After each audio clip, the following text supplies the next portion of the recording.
अस्सलाम वालेकुम। उम्मीद है आप सब लोग खैरियत से होंगे। हमने लास्ट टाइम 7 चैप्टर डिस्कस किया था, जिसमें हम लोगों ने रिएक्शन के दौरान जो हीट चेंज होती है हमने वो सब डिस्कस किया। और मैंने आपको कहा था कि एक्सरसाइज आप लोगों ने कर लेनी है। जो न्यूमेरिकल्स थे मैं आपको उसकी वीडियो भेज दूँगा आज कल में। आज हम स्टार्ट करते हैं चैप्टर नंबर 8, केमिकल इक्विलिब्रियम। तो केमिकल इक्विलिब्रियम क्या होता है, उसके पहले हमें दो चीज़ों को समझना पड़ेगा रिएक्शन की टाइप्स को। एक हमारे पास होते हैं रिवर्सिबल, दूसरे हमारे पास होते हैं इरिवर्सिबल रिएक्शन। पहले हम इनको डिफाइन करते हैं कि रिवर्सिबल कौन से होते हैं, देन इरिवर्सिबल कौन से होते हैं, देन हम फिर डिस्कस करेंगे कि व्हाट इज़ केमिकल इक्विलिब्रियम। तो chemical reaction that can take place in both direction, मतलब फॉरवर्ड में भी एंड रिवर्स में भी। मतलब Na and H2O मिलकर बना दें NaOH प्लस H2O, और उसी कंडीशन में NaOH प्लस H2 दोनों मिलकर ये दोनों रिएक्टेंट प्रिपेयर करते हैं। मतलब ऐसा रिएक्शन जो फॉरवर्ड में भी जा सकता हो और रिवर्स में भी जा सकता हो एट सेम कंडीशन, तो हम उस रिएक्शन को बोलते होते हैं दैट इज़ रिवर्सिबल रिएक्शन। ठीक है, forward and reverse, but in some cases the tendency of reverse reaction is very small and is negligible. लेकिन सब रिएक्शन हमारे पास हमने बात की ऐसे नहीं होते हैं। कुछ ऐसे भी रिएक्शन होते हैं जिनमें sodium and water, let's suppose ये दोनों मिलकर sodium hydroxide and hydrogen prepare तो कर देते हैं, लेकिन उसी कंडीशन में ये दोनों मिलकर दोबारा ये रिएक्टेंट प्रिपेयर नहीं करते। मतलब ऐसे रिएक्शन अगर जिसमें रिएक्टेंट मिलकर प्रोडक्ट प्रिपेयर करें और उसी कंडीशन में प्रोडक्ट डिकम्पोज होकर रिएक्टेंट प्रिपेयर कर देते हैं, हम उसको बोलते हैं रिवर्सिबल रिएक्शन, जो फॉरवर्ड में भी जा रहा है रिवर्स में भी जा रहा है। लेकिन हर रिएक्शन रिवर्सिबल नहीं होता। कुछ केसेस में क्या होता है कि रिएक्टेंट मिलकर कंबाइन होकर प्रोडक्ट तो प्रिपेयर कर देते हैं, लेकिन प्रोडक्ट दोबारा रिएक्टेंट में उसी कंडीशन में कन्वर्ट नहीं होती। तो फिर वो रिएक्शन हम बोलते हैं कि वो सिर्फ यूनी डायरेक्शनल रिएक्शन होते हैं। उन रिएक्शन को हम लोग बोलते होते हैं इरिवर्सिबल रिएक्शन या फिर यूनी डायरेक्शनल रिएक्शन। ठीक है, एग्जांपल हमने बात की, sodium react with water to form sodium hydroxide and hydrogen gas. आप लोग देखते हैं ना, जब पानी के अंदर सोडियम मेटल फेंकी जाती है तो पानी के ऊपर आग लग जाती होती है। वो असल में ये फिनोमेना हो रहा होता है। सोडियम को पानी में फेंको तो उसमें जो ये गैस प्रिपेयर होती है, साथ में ये सोडियम हाइड्रोक्साइड, तो साथ में अलॉट ऑफ हीट इवाल्व होती है। वो हीट इस हाइड्रोजन गैस को जला देती होती है। हम बोलते हैं कि पानी के ऊपर आग लग गई है। अच्छा, तो इरिवर्सिबल का कंसेप्ट आपको उम्मीद आ गया होगा। The tendency for hydrogen to react with sodium hydroxide, इन दोनों की, to form sodium and water negligible at normal temperature. तो हमने बात की थी ना, ये दोनों मिलकर ये तो प्रिपेयर कर देते हैं, लेकिन ये दोनों मिलकर ये नहीं प्रिपेयर करते एट कंडीशन जिसके ऊपर दोनों ने वहाँ पर रिएक्शन किया है। This is an example of irreversible reaction. ठीक है, let us take another example of the reaction between two part of hydrogen. Two hydrogen मतलब 2 मोल ऑफ हाइड्रोजन के, 1 a part of oxygen excuse me. तो 2 मोल hydrogen के 1 मोल oxygen का मिलकर बनाते हैं वाटर लिक्विड फॉर्म में, लेकिन उसी कंडीशन में वाटर डिकम्पोज होकर हाइड्रोजन एंड ऑक्सीजन प्रिपेयर नहीं करता। वाटर को डिकम्पोज होने के लिए ऑलमोस्ट 2000 के लगभग चाहिए होता है टेम्परेचर। ठीक है, तो मतलब ये रिएक्शन भी एक डायरेक्शन में होता है, रिवर्स में नहीं होता। तो हमारे पास ये भी कौन सा होगा, irreversible reaction. Oxygen by mean of hydrogen and oxygen by mean of electric spark at normal temperature and pressure, the reaction occurs stoichiometrically according to the following chemical reaction आप लिखी हुई है। अच्छा, if hydrogen and oxygen are present in correct proportion, there will be non-residual gases hydrogen oxygen if the product is heated to temperature of almost 1500 degree Celsius. मैंने भी बात की, अगर इसको 1500 तक हीट करो तब जाकर ये वो प्रिपेयर करता है। Noticeably quantity of hydrogen oxide या water decomposes producing hydrogen and oxygen. It means that reverse reaction does occur but only a higher temperature. ठीक है, it is very likely that the reverse reaction occur at low temperature, but it is too small to be noticeable. The reaction between stoichiometric amount of hydrogen and oxygen proceed completion in the presence of electric spark. Such reaction are called irreversible reaction and that take place in only one direction, जो मैंने अभी बात कर दी। अच्छा, अब ये तो हो गया हमारे पास इरिवर्सिबल की एग्जांपल होगी। अब बात करते हैं रिवर्सिबल रिएक्शन की। तो कहते हैं कि for example nitrogen and hydrogen, 1 mole nitrogen का 3 मोल हाइड्रोजन के जब आपस में कंबाइन होते हैं at this condition, iron at 450 degree Celsius and very high pressure, they produce ammonia. ठीक है, लेकिन जब अमोनिया की सर्टन अमाउंट प्रिपेयर हो जाती है तो अमोनिया फिर डिकम्पोज होकर दोबारा से रिएक्टेंट प्रोड्यूस करना शुरू कर देती है इन्हीं कंडीशन के ऊपर। तो हमारे पास जो ये रिएक्शन है ये तो यूनिट डायरेक्शन में नहीं जा रहा। इसी कंडीशन में पहले दोनों मिलकर प्रोडक्ट प्रिपेयर कर रहे हैं और ये प्रोडक्ट दोबारा से डिकम्पोज होकर रिएक्टेंट को प्रिपेयर कर देती है। तो ऐसे रिएक्शन जो यूनिट डायरेक्शन ना हो, फिर मैं पहले रिएक्टेंट कंज्यूम होकर प्रोडक्ट प्रिपेयर कर रहे हूँ। अच्छा जी, तो हमने भी बात की कि नाइट्रोजन और हाइड्रोजन मिलकर दोनों अमोनिया बना देते हैं, लेकिन जब मैंने बात की certain amount of ammonia prepare हो जाती है तो वो दोबारा से डिकम्पोज होकर नाइट्रोजन एंड हाइड्रोजन प्रिपेयर करना शुरू कर देती हैं। तो मतलब ये जो रिएक्शन है ये स्टार्ट में तो फॉरवर्ड में जा रहा होता है, लेकिन थोड़े टाइम के बाद ये दोबारा से रिवर्स में आना शुरू हो जाता है। ठीक है, लेट्स सपोज 15 मिनट के बाद ये वहाँ से डिकम्पोज होकर ये प्रिपेयर करना शुरू कर देगा। तो 15 मिनट के बाद हमारे पास N और H दोनों मिलकर ये बना रहे होंगे और उसी वक्त ये दोनों मिलकर ये टूट कर ये प्रिपेयर कर रहा होगा। तो ऐसा रिएक्शन जो फॉरवर्ड में भी जाए और रिवर्स में भी जाए हम उसको बोलते होते हैं that is reversible reaction. There the reaction mixture, इस एक्शन को रिएक्शन कर लेना, आप लोगों ने गलत लिखा हुआ है। Reaction mixture after some time will contain all the 3 species. ठीक है, नाइट्रोजन, हाइड्रोजन एंड अमोनिया। थोड़ी देर के बाद जब रिएक्शन आधा हो जाएगा तो no matter how long the reaction is allowed to continue the presence of composition of species represent remain constant. The condition are favourable for the forward as well as for the reverse reaction to occur in a measurable extent. This type of reaction describe as the reverse reaction. ठीक है, तो अब ना एक बात थोड़ी सी आगे भी हम डिस्कस करेंगे कि क्या होती है। यहीं पर हम इक्विलिब्रियम का फिनोमेना भी डिस्कस करेंगे। इसमें हमने देखा ना कि नाइट्रोजन और हाइड्रोजन दोनों मिलकर वहाँ पे अमोनिया प्रिपेयर कर रहे थे, लेकिन थोड़ी देर के बाद जो है अमोनिया का बनना रुक गया और नाइट्रोजन हाइड्रोजन का कंज्यूम होना भी रुक गया। तो उस वक्त साइंटिस्ट ने कहा कि इस वक्त जो है नाइट्रोजन हाइड्रोजन दोनों मिलकर अमोनिया प्रिपेयर कर रहे हैं और अमोनिया डिकम्पोज होकर नाइट्रोजन और हाइड्रोजन दोबारा प्रिपेयर करेंगे। ऐसे रिएक्शन को हम लोग कहते हैं रिवर्सिबल रिएक्शन। अच्छा जी, नेक्स्ट हमारा मेन टॉपिक है state of chemical equilibrium. Equilibrium होता क्या है? स्टेट मतलब कंडीशन, हमने लास्ट चैप्टर में भी डिस्कस किया था। तो अभी आप लोगों ने रिवर्सिबल रिएक्शन को डिस्कस किया, केमिकल इक्विलिब्रियम भी हम उसी में डिस्कस करेंगे। अच्छा, if a reversible reaction is allowed to continue for a considerable long time, मतलब आपने नाइट्रोजन और हाइड्रोजन को मिक्स करके छोड़ दिया इन कंडीशन। ठीक है, ये रिवर्सिबल था हमारे पास reaction for a long time.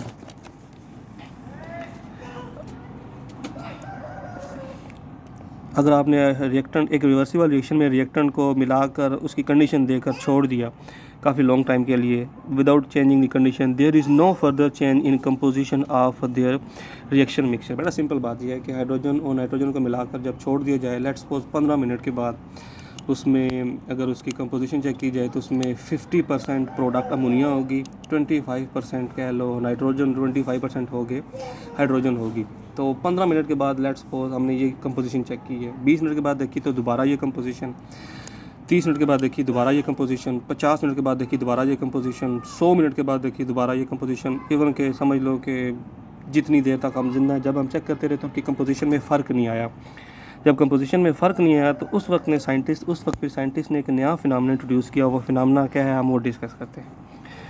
अच्छा जी, there is further change in composition of the reaction mixture. The reaction जब ये उसके अंदर चेंज आना बंद आ जाए तो उस वक्त जो साइंटिस्ट ने फिनोमेना इंट्रोड्यूस किया था वो फिनोमेना था हमारे पास केमिकल इक्विलिब्रियम का। वो जो स्टेट होती है ना रिएक्शन मिक्सचर की जिसमें उसके अंदर चेंज आना बंद हो जाता है, जितनी कंसंट्रेशन रिएक्टेंट की, जितनी कंसंट्रेशन प्रोडक्ट की, उस कंसंट्रेशन में चेंज होना बंद हो जाए। अगर एक रिवर्सिबल रिएक्शन में सर्टन टाइम लिमिट के बाद रिएक्शन मिक्सचर का चेंज होना बंद हो जाए तो हम बोलते हैं कि वो जो रिएक्शन मिक्सचर है वो केमिकल इक्विलिब्रियम को अटेन कर चुका होता है। ठीक है, तो केमिकल इक्विलिब्रियम क्या है? The condition, the state of reaction mixture eight which the change in reaction mixture can not be shown या कैन नॉट बी ऑब्जर्व। ठीक है, केमिकल इक्विलिब्रियम कौन सी स्टेट होगी, कौन सी कंडीशन होगी? वो स्टेट, वो कंडीशन जिसमें हमारे पास रिएक्शन मिक्सचर के अंदर हमें फ़र्क वाज़े ना हो, फ़र्क नज़र ना आ रहा हो। ठीक है, हम इसको इलेबरेट भी करेंगे क्लियरली कि उसमें क्यों फ़र्क नज़र नहीं आता। फ़र्क नज़र नहीं आ रहा तो रिएक्शन में क्या हो गया, क्या रिएक्शन सीज़ हो गया है या रिएक्शन अभी भी कैरी हो रहा है। ठीक है, अब हमें रिएक्शन मिक्सचर में रिएक्टेंट भी चेंज नहीं हो रहे, प्रोडक्ट भी चेंज नहीं हो रहे, तो हमारे माइंड में पहली बात आती है कि रिएक्शन में इक्विलिब्रियम आ गया। हर चीज़ है ना बेटा, हर चीज़ इक्विलिब्रियम की तरफ अटेंड करती है, हर चीज़ चाहती है कि वो स्टेबल हो जाए। तो रिएक्शन भी जब स्टेबल हो जाता है तो वो हम बोलते हैं कि इक्विलिब्रियम में आ गया। ठीक है, अच्छा, to illustrate an example of the attainment of equilibrium. अच्छा, इसको एक्सप्लेन कर देते हैं। Since the equilibrium has been establish it will last for ever if undisturbed, मतलब अगर सिस्टम की कंडीशन को चेंज ना किया जाए तो वो क़यामत तक वो इक्विलिब्रियम में रहेगा, अगर कंडीशन चेंज ना की जाए तो। थोड़ा सा इस चीज़ को एक्सप्लेन करते हैं। To illustrate an example of the attainment of equilibrium, let us consider a general reaction in which A react with B to produce C and D. For example, हमारे पास दो रिएक्टेंट हैं, reactant A plus reactant B, दोनों मिलके क्या बना रहे हैं, C and D। तो देखते हैं क्या होगा हमारे पास। Suppose that all the substance are in gaseous state, सब गैसियस स्टेट में, साथ में लिखा हुआ है इनकी state. Let the initial concentration of A and B are equal. ये देखो सॉरी, ए एंड बी की कंडीशन इक्वल है। As the time goes on, ये हमारे पास ए एंड बी की कंसंट्रेशन है। हमने ग्राफ ड्रा किया जिसमें हमारे पास एक्स एक्सिस पे हमारे पास टाइम है और वाई एक्सिस पे हमारे पास concentration of reactant and product है। ए एंड बी की कंसंट्रेशन हमारे पास लेट से 10 मोल है और सी एंड डी जो प्रोडक्ट है उसकी हमारे पास कंसंट्रेशन ज़ीरो होगी, क्योंकि जब रिएक्शन स्टार्ट होगा, टाइम ज़ीरो होगा, तो उस वक्त सब के सब रिएक्टेंट होंगे, वहाँ पर तो कोई प्रोडक्ट नहीं होगी। तो स्टार्ट में हमारे पास जब टाइम ज़ीरो था तो हमारे पास सारी की सारी जो अमाउंट थी वो रिएक्टेंट थी, उस वक्त हमारे पास प्रोडक्ट ज़ीरो थे। लेकिन जैसे जैसे टाइम बढ़ता जाएगा, अच्छा जी, जब स्टार्ट में कंसंट्रेशन हमने बात की अभी, concentration on the Y axis, start में तो कंसंट्रेशन हमारे पास सारी की सारी रिएक्टेंट की होगी। ये जो पहली लाइन बेटा, ये ए रिएक्टेंट की कंसंट्रेशन की दिखाई हुई है। रिएक्टेंट हमारे पास स्टार्ट में ज़्यादा, लेकिन आप सब जानते हो कि जैसे जैसे टाइम गुजरता जाएगा, रिएक्शन प्रोसीड होता जाएगा, तो हमारे पास जो रिएक्टेंट की कंसंट्रेशन है वो कम होती जाएगी। रिएक्टेंट की कंसंट्रेशन कम होती जाएगी और जैसे जैसे टाइम बढ़ता जाएगा, जो प्रोडक्ट की कंसंट्रेशन ज़ीरो थी वो बढ़ना शुरू हो जाएगी। ऐसा ही तो हमारे पास होता है ना, रिएक्शन में जब स्टार्ट होता है तो रिएक्टेंट ज़्यादा होते हैं, लेकिन टाइम के बढ़ने से रिएक्टेंट की कंसंट्रेशन कम होना शुरू हो जाती है। और जब रिएक्शन स्टार्ट होता है टाइम ज़ीरो पर, उस वक्त प्रोडक्ट की कंसंट्रेशन ज़ीरो होती है, लेकिन टाइम के बढ़ने से उनकी कंसंट्रेशन वहाँ पे इंक्रीज़ होना शुरू हो जाती है। ठीक है, इसी चीज़ को थियोरेटिकली यहाँ पे एक्सप्लेन किया गया है। As time goes on, concentration of A and B decreases at first quite rapidly but later slowly. देखो, स्टार्ट में हमारे पास जो कंसंट्रेशन है ए एंड बी रिएक्टेंट की, वो फटाफट वहाँ पे डिक्रीज़ हो रही है। देखो, एक डीप सी कर्व हमें मिल रही है वहाँ पर। जितना फास्टली रिएक्टेंट कंज्यूम होंगे, डिकम्पोज होंगे, उतना ही फास्टली हमारे पास प्रोडक्ट प्रोड्यूस होंगे। ऐसी बात है ना, दोनों दूसरे के डायरेक्टली रिलेशन में होंगे, दोनों की कंसंट्रेशन ये बढ़ेगी, जितनी तेज़ कम होगी उतनी तेज़ ये बढ़ेगी हमारे पास, तो उनका रेट डायरेक्ट रिलेशन में होगा। लेकिन अगर हमने भी बात की थी, रिवर्सिबल रिएक्शन जो होते हैं ना, वो थोड़ी देर के बाद उनकी कंसंट्रेशन में चेंज होना बंद हो जाता है, तो उस कंसंट्रेशन को हम लोगों ने इक्विलिब्रियम बोला था। अच्छा जी, but let us slowly similar in eventually the concentration of A and B level off, थोड़ा टाइम गुजरता है तो जो ए और बी की कंसंट्रेशन है उसके अंदर चेंज होना बंद हो जाता है। फॉर अ रिवर्सिबल रिएक्शन हमने पहले बात की है, तो जैसे ही उनके अंदर चेंज इतना आ जाएगा, उसके बाद जो कंसंट्रेशन होगी, टाइम गुजरता जाएगा लेकिन कंसंट्रेशन, देखो कंसंट्रेशन कितनी है, लेट्स सपोज 5 है, तो कंसंट्रेशन में फ़र्क होना हमारे पास नहीं शो हो रहा। ए और बी टाइम आगे बढ़ता जा रहा है लेकिन कंसंट्रेशन सेम है हमारे पास वहाँ पे। ठीक है, तो उसकी कंसंट्रेशन में चेंज भी हमारे सामने होना बंद हो जाता है, देखो टाइम गुजरने के बाद। इसी तरीके से जो प्रोडक्ट होंगे, स्टार्ट में उनकी कंसंट्रेशन भी रैपिडली बढ़ेगी, लेकिन उसके बाद जब रिएक्टेंट का कंज्यूम होना बंद हो जाएगा तो फिर प्रोडक्ट का भी कंज्यूम बनना भी हमारे पास बंद हो जाएगा। ये देखो, अब प्रोडक्ट भी हमारे पास एक स्ट्रेट लाइन मिल रही है, रिएक्टेंट भी स्ट्रेट लाइन मिल रही है, दोनों से पैरेलल होंगे वहाँ पर। अच्छा जी, the graph is plotted between the concentration time and concentration of reactant and product. The initial concentration of C and D were zero, ने भी बात की है। The time pass the product C and D are the form, the concentration increase rapidly at the first and then level off. At the time of equilibrium concentration become constant. ये जो concentration दोनों का change होना बंद हो गया ना, हम उसको बोलते हैं कि इक्विलिब्रियम अटेन हो गया, जो मैंने अभी बात की थी। जैसे ही कंसंट्रेशन रिएक्टेंट की कम होना बंद हो जाए, प्रोडक्ट की ज़्यादा होना बंद हो जाए, हम बोलते हैं कि सिस्टम की ये जो कंडीशन होती है जिसमें उसके अंदर कंसंट्रेशन का चेंज होना बंद हो जाए, हम उस कंडीशन को बोलते हैं that is state of chemical equilibrium. ठीक है, अभी उम्मीद आप लोगों को समझ में आई होगी कि what is chemical equilibrium, a state, a condition of a reaction at which a condition at which the concentration change in concentration is not observed. At the time of equilibrium the concentration become constant, हमने बात की थी। This is how chemical equilibrium is attained and state of equilibrium is reached. ठीक है। Now let us consider the example of reversible reaction between hydrogen gas and iodine vapour to form hydrogen iodide at 425 degree Celsius. Hydrogen and iodine दोनों मिलकर hydrogen iodide बनाते हैं। ये भी हमारे पास एक रिवर्सिबल रिएक्शन है, 425 डिग्री सेल्सियस पे होता है। At equilibrium 3 components will be present in definite proportion.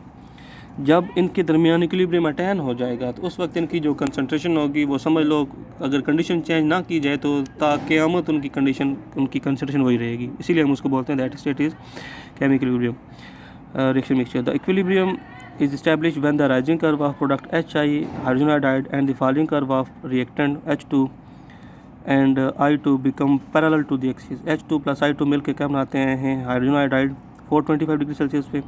ठीक है, ये देखो स्टार्ट में हाइड्रोजन रिएक्टेंट की कंसंट्रेशन कम हो रही है वेरी रैपिडली, लेकिन वहाँ पे जाके लेवल ऑफ यहाँ पे जाके इसकी कंसंट्रेशन चेंज होना बंद हो जाता है। इसी तरीके से प्रोडक्ट की कंसंट्रेशन स्टार्ट में इंक्रीज़ हो रही है, लेकिन जब रिएक्टेंट के अंदर चेंज होना बंद हो जाएगा तो प्रोडक्ट के अंदर चेंज होना बंद हो जाएगा हमारे पास। तो वो कंडीशन जिसके अंदर उनकी कंसंट्रेशन कांस्टेंट हो जाएगा। बेटा सेम नहीं कभी कहना, ठीक है, सेम कंसंट्रेशन कभी मत कहना वर्ड इक्विलिब्रियम के लिए। कंसंट्रेशन का कांस्टेंट होना इक्विलिब्रियम होता है, सेम होना कभी इक्विलिब्रियम नहीं होता। ठीक है,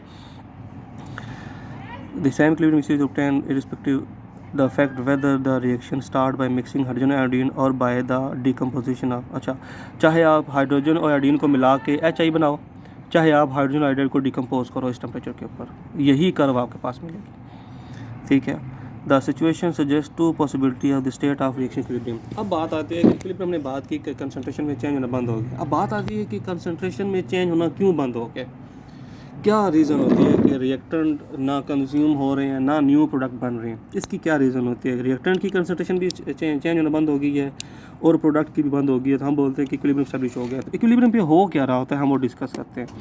कहते हैं 2 पॉसिबिलिटीज़ होती हैं इक्विलिब्रियम के ऊपर। पहली पॉसिबिलिटी ये है कि जो चेंज होना बंद हो गया वो ये है all the reaction ceases at equilibrium so that the system become stationery.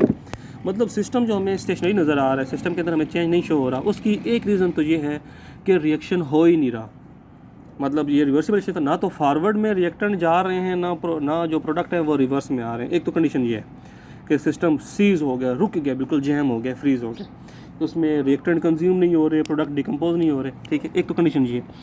दूसरी कंडीशन ये है कि forward and reverse reaction are taking place simultaneously exact the same rate. दूसरी कंडीशन ये है कि जो रिएक्शन है फॉरवर्ड मतलब H2 प्लस I2 मिलकर ये बना रहे हैं, जितनी देर में ये दोनों कंज्यूम होकर ये बनाते हैं उतनी देर में जो ये बना था वही डिकम्पोज होकर ये बना देता है। मतलब 2 और 2 4 मिलकर हमारे पास 2 ये या कह लो 1 और 1 मिलकर 2 ये प्रिपेयर कर देते हैं 1 मिनट में, तो उसी 1 मिनट में ये 2 डिकम्पोज होकर दोबारा से एक ये बना देते हैं।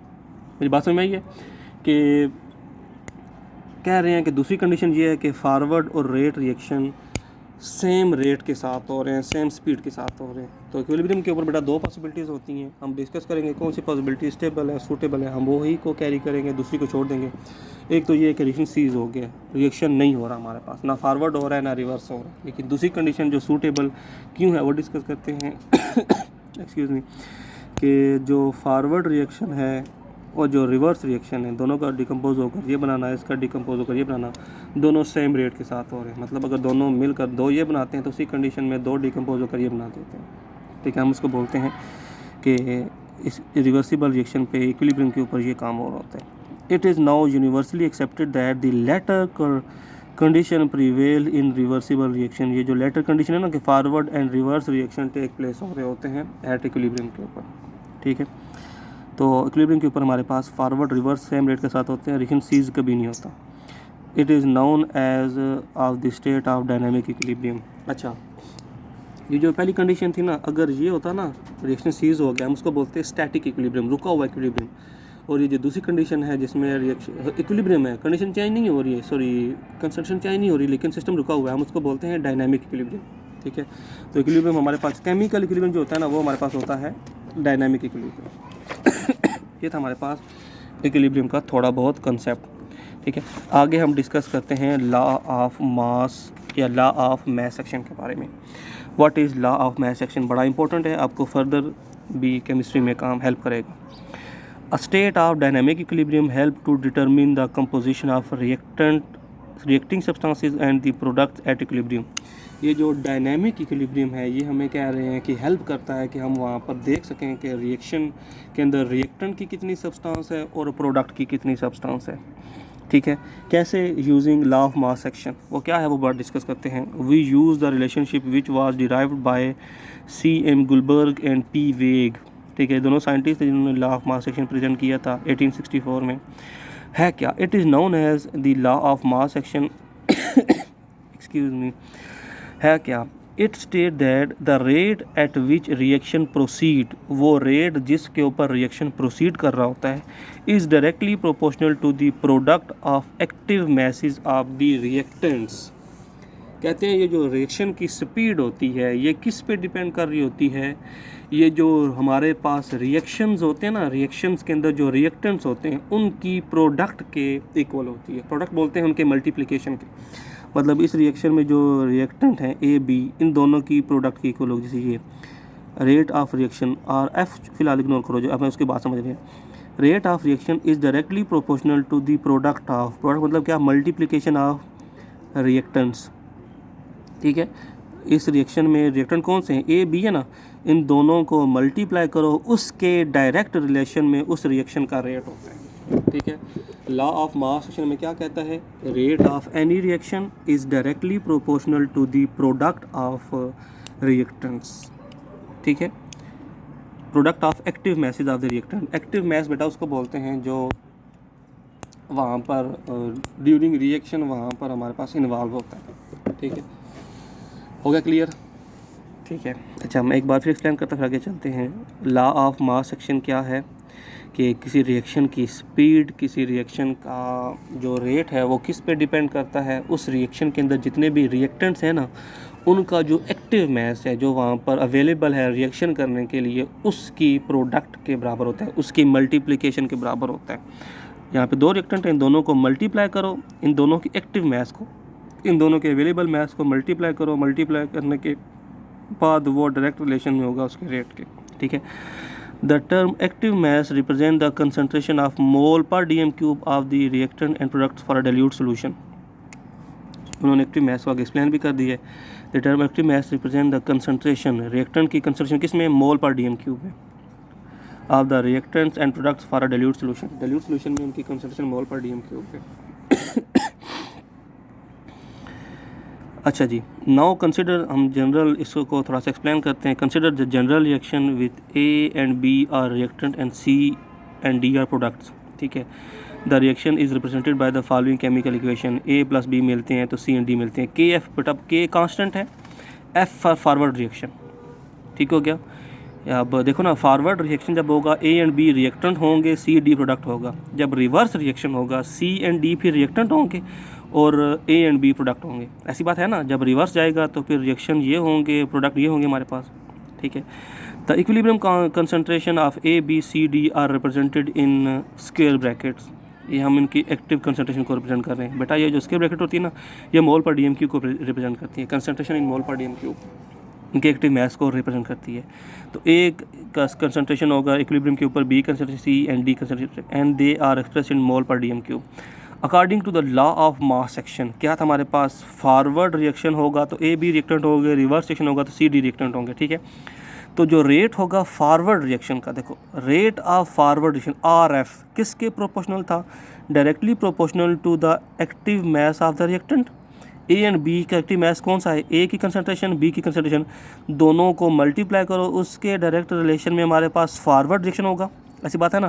तो अगर मैं प्रोपोर्शनलिटी का साइन ख़त्म करूँ तो वहाँ पे हमारे पास कांस्टेंट आएगा। प्रोपोर्शनलिटी का हमारे पास क्या आएगा? के एफ आ जाएगा, फॉरवर्ड रिएक्शन का कांस्टेंट। अच्छा जी, थोड़ी सी हवा चल रही है छत पे, तो मैं कोशिश करता हूँ ये लेना। अच्छा, तो फॉरवर्ड रिएक्शन, तो हमारे पास फॉरवर्ड रिएक्शन का रेट क्या होगा? आर एफ, फॉरवर्ड रिएक्शन का rate directly proportional to the active mass of the reactant, active mass of the product of the reactant. A and B का एक्टिव मास, उसको product, उसकी multiply करो तो उससे डायरेक्ट रिलेशन में rate of forward होगा। तो अगर आप प्रोपोर्शनलिटी का साइन खत्म करते हो तो जगह कांस्टेंट आ जाएगा। तो फॉरवर्ड का हमारे पास कांस्टेंट क्या था? के एफ। हमने ये इक्वेशन आ गई रेट ऑफ फॉरवर्ड रिएक्शन की according to law of mass section. आगे K F is the proportionality constant and it is called rate constant for forward reaction, हो गया। And R F is the rate of forward reaction, R F rate of forward reaction. Similarly rate of reverse reaction will be R R, small R is directly proportional किसके होगा, reverse reaction के reactant तो ये दोनों ना, इन दोनों के एक्टिव मैसेज का प्रोडक्ट लो तो वो हमारे पास रिवर्स रिएक्शन के रेट के बराबर होगा। Rate of reverse directly proportional to C and D, product of active masses of C and D, क्योंकि ये दोनों रिएक्टेंट होंगे फॉर रिवर्स रिएक्शन। ये बात पहले बांध लेनी है। तो प्रोपोर्शनलिटी साइन खत्म करोगे तो वहाँ पे कांस्टेंट आ जाएगा K R for the reverse constant, तुम्हारे पास इक्वेशन आ जाएगी R F is equal to K R C D. ठीक है, K R is the proportionality constant and it is called the rate constant for the backward reaction या reverse reaction. Remember that C and D are the reactant for backward step. ठीक है, equilibrium rate of forward is equal to, अच्छा equilibrium जब होगा तो हमने भी बात की है, एट इक्विलिब्रियम जिस स्पीड के साथ फॉरवर्ड होगा उसी स्पीड के साथ रिवर्स हो रहा होगा, तो R F should be equal to R R, ऐसी बात है ना। एट इक्विलिब्रियम अगर आर एफ आर आर के बराबर है तो इन दोनों की जो वैल्यूज़ थी, आर एफ की वैल्यू ये है, आर आर की वैल्यू ये है, ये दोनों भी आपस में बराबर होंगी, है ना। R F is equal to R R, rate of forward become equal to rate of reverse at equilibrium. ये बात याद रखनी है, शर्त क्या है इक्विलिब्रियम के, वो दोनों बराबर होंगे, जिस स्पीड के साथ फॉरवर्ड जाएगा उसी स्पीड रिवर्स जाएगा हमारे पास। तो दोनों की वैल्यू पुट कर देते हैं, K of A B into B is equal to K R into A B. ठीक है, तो आप के आर को उठा के इधर ले आओ, हमारे पास क्या बनेगा, के एफ बाय के आर। मैं पेन को यहाँ पे रख देता हूँ ताकि उड़े ना। अच्छा, के एफ के आर को उधर ले आओ, हमारे पास बनेगा के एफ ओवर के आर, और ए बी को उठा के यहाँ ले आओ, हमारे पास क्या बनेगा, C D over A B. ठीक है, अब के एफ ओवर के सी, ये हमारे पास जो दोनों हैं ये हमारे पास कौन से कांस्टेंट हैं, के एफ फॉरवर्ड रेट कांस्टेंट, के आर रिवर्स रेट कांस्टेंट। ठीक है, और ये दोनों हमारे पास इक्वल होते हैं न्यू कांस्टेंट के से, हम दोनों को इक्वल कर देते हैं, क्योंकि के एफ और के आर आपने दोनों को इक्वल किया था किस केस के ऊपर, इक्विलिब्रियम के ऊपर। ये देखो यहाँ पे constant K C is called equilibrium constant of the reaction और K C, and that is the ratio of rate constant of forward reaction and reverse reaction. तो के एफ ओवर के आर को हमने के सी के बराबर कर दिया जो कि इक्विलिब्रियम कांस्टेंट है, तो हम इस जगह के सी पुट कर देते हैं, K C is equal to C D over A B, that is the statement of law of mass action. ठीक है, सी डी, के सी क्या है, प्रोडक्ट ऑफ इक्विलिब्रियम हमारे पास, सॉरी के सी हमारे पास क्या है, प्रोडक्ट ऑफ सी डी जो कि हमारे पास इस रिवर्सिबल रिएक्शन में प्रोडक्ट थे, divided by product of A B जो कि हमारे पास रिवर्सिबल रिएक्शन में रिएक्टेंट थे स्टार्ट में। ठीक है, तो इक्विलिब्रियम कांस्टेंट को के सी को अगर आपने डिफाइन करना हो तो आप लोग इस इक्वेशन के जरिए कैसे, एक तुमने बात की ना के सी क्या है, ratio of rate of forward and ratio of rate of reverse, एक तो ये है। दूसरी जो ये मेन इक्वेशन हमारे पास है, हम इसके जरिए भी के सी को डिफाइन कर सकते हैं। कैसे, K C is equal to the ratio of, ये लाइन रेशो ऑफ ये प्रोडक्ट ऑफ सी डी जो कि प्रोडक्ट थी इस रिएक्शन में, पूरी रिएक्शन में। K C is the ratio of product of concentration of product to the product of concentration of reactant. बात पहले पढ़िए, मैं फिर एक्सप्लेन करता हूँ। के सी किसके बराबर है, देखो ना रेशो है ना, सी डी क्या चीज़ थी, इस रिवर्सिबल रिएक्शन में प्रोडक्ट थे, तो इस प्रोडक्ट की product divided by product of reactant. यहाँ पे बेटा एक प्रोडक्ट का मतलब है मल्टीप्लिकेशन, चलो मैं भी मल्टीप्लिकेशन बोलता हूँ फिर देन मैं उसके प्रोडक्ट कर देता हूँ। ठीक है, K C equal to the ratio of multiplication of product divided by multiplication of reactant.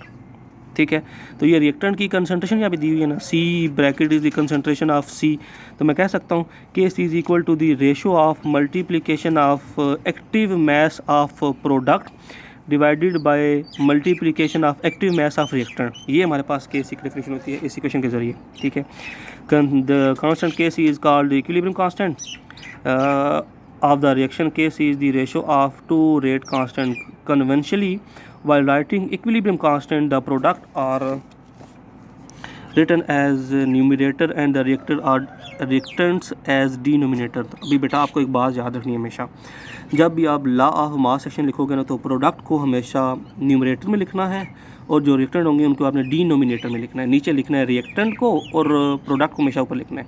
ठीक है, प्रोडक्ट हमेशा ऊपर आएंगी और रिएक्टेंट हमेशा नीचे आएंगी, उनकी कंसंट्रेशन इस इक्वेशन के जरिए हमने साबित किया है। अभी के सी क्या है, K C is equal to product और रिएक्टेंट, सी डी प्रोडक्ट थी हमारे पास ओवरऑल रिएक्शन की, ए बी रिएक्टेंट थी, तो हम कह सकते हैं K C is equal to product और रिएक्टेंट, या फिर के सी हमारे पास क्या था, rate constant for forward reaction divided by rate constant for reverse reaction, जो हमने भी बात की थी। Forward over reverse is equal to K C. ठीक है, सॉरी, अच्छा फॉर मोर जनरल रिएक्शन, ये तो यहाँ तक क्लियर है। ठीक है, अब इसके आगे थोड़ा सा हो रहा है, थोड़ा सा और लॉ ऑफ मास में क्या बात करते हैं। स्मॉल ए बेटा फॉर नंबर ऑफ मोल है, ए मतलब है, ए का मतलब 1 2 3 कुछ भी हो सकता है, स्मॉल बी का मतलब 1 2 3 कुछ भी हो सकता है, स्मॉल सी का मतलब 1 2 3 कुछ भी हो सकता है, स्मॉल डी का मतलब कुछ भी हो सकता है। A is the number of mole of capital A reactant था हमारे पास, B is the number of mole of capital B जो कि बी सम रिएक्टेंट था, C is the mole of capital C जो एक प्रोडक्ट थी, plus D is the mole of capital D जो कि कोई प्रोडक्ट थी, ठीक है। वो A B C are the coefficient of balance chemical reaction, coefficient मतलब 1 2 3 कुछ भी हो सकते हैं। There are number of mole of A B C D में बात की respectively in the balance equation. The equilibrium constant is given by कैसे, K C is equal to the concentration of C. अब स्मॉल सी molar concentration थी तो हम उनको फिर ब्रैकेट के ऊपर लिखते हैं ऐसे, ठीक है। Small C concentration, C number of mole of concentration C, D mole of D, A mole of A, B mole of B. हम इसको ऐसे बोलते होते हैं K C is equal to the ratio of C mole of C into D mole of D divided by A mole of A into B mole of B, ठीक है। ये हमारे पास आ जाएगी फाइनल जनरल इक्वेशन आ जाएगी।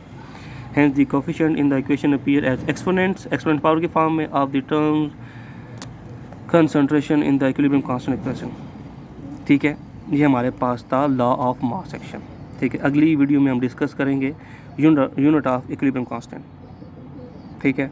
चलो हम इसी में डिस्कस कर लेते हैं।